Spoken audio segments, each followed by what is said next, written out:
ఆచి చికెన్ మసాలా. ఇక ధాన్యం కొనుగోళ్లలో రాష్ట్ర ప్రభుత్వం విఫలమైందన్నారు తెలంగాణ బీజేపీ చీఫ్ రామచంద్రరావు. రైతులు ధాన్యం అమ్ముకోలేకపోతుంటే ప్రభుత్వం మాత్రం హైదరాబాద్ లో ఎకరం 250 కోట్లకు విక్రయిస్తోందని ఆయన విమర్శించారు. రైతుల కంటే రియల్ ఎస్టేట్ ముఖ్యమా అని ప్రశ్నించారు. కాంగ్రెస్ పార్టీ ఈరోజు రాష్ట్రంలో ఒక కమిషన్ ప్రభుత్వాన్ని నడుపుతా ఉన్నది. రైతుల బాధలు ఎవరు కూడా పట్టించుకోవట్లేదు.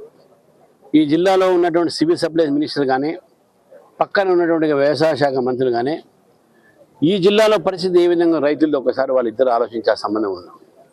వాళ్ళు ఆలోచించాల్సిన అవసరం ఉన్నది. ఈరోజు రైతులని బలవంతంగా రైస్ మిల్లర్స్కు తక్కువ ధరలో అమ్మాలనేటువంటి పరిస్థితిని నిర్మాణం చేశారు.